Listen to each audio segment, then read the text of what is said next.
எல்லாருக்கும் வணக்கம். நான் எஸ்ஆர்வன். இன்னைக்கு உழைப்பாளர் தினம். இந்த மே 1 உழைப்பாளர் தினமானது எப்படி அப்படிங்கிறது சின்ன ஸ்டோரி பார்த்துக்கலாம். 1800 காலத்துல இந்த ஒர்க்கருங்க பெருசா மதிக்க மாட்டாங்க. ரொம்ப ஸ்ட்ரகிள் ஃபேஸ் பண்ணுவாங்க. தூங்குறதுக்கு, சாப்பிடுறதுக்கு இந்த டைம் டியூரேஷன் எதுவுமே கிடையாது. ரொம்ப வேலை வாங்குனாங்க. அது நெறைய பேர் பொறுத்துக்கொள்ளாம ஃபாரின் கண்ட்ரில ஒரு பெரிய போராட்டம் பண்றாங்க. அந்த போராட்டம் பண்ணி நெறைய பேர் அவங்க உயிரெல்லாம் விடுறாங்க. அவ்வளோ ஸ்ட்ரகிள் ஃபேஸ் பண்ணி எங்களுக்கு டைம் பீரியட் குடுங்க. இந்த டைம்க்குள்ள இந்த வேலை வாங்கணும்.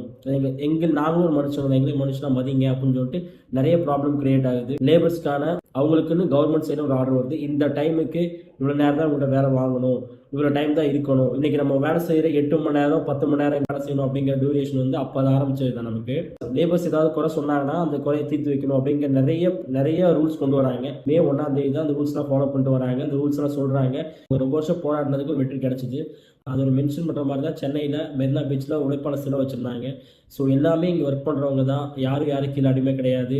எல்லாம் சமமானவங்க அப்படிங்கிறது தெரிய வைக்கிறது தான் அந்த நாள். ஸோ இன்றைக்கும் நிறைய பேர் ஒர்க் பண்ணுவாங்க. சில பேர் லீவில் இருப்பாங்க. இன்றைக்கி நம்ம உழைப்பாளி அப்படின்னு சொல்லிட்டு நம்ம காலை தூக்கி சுற்றலாம். ஏன்னா எந்த பிஸ்னஸ் மேனாலும் சரி, தனியாக ஒரு ஆள் வரவே முடியாது. ஒரு டீம் பில்டிங் வேணும். அந்த டீம் பில்டிங் உழைப்பாளியாக மட்டும்தான் இருக்க முடியும். அந்த உழைப்பு தான் ஒருத்தர் வந்து ஜீரோலேருந்து ஹை லெவல் கொண்டு போகணும்னா உழைக்கணும். எந்த தொழிலாக இருந்தாலும் உழைப்புங்கிறது காமன். சக்ஸஸ்ங்கிறது ஒரு சின்ன விஷயம் தான். அந்த விஷயத்தை நம்ம அடையணும்னா உழைப்புங்கிறது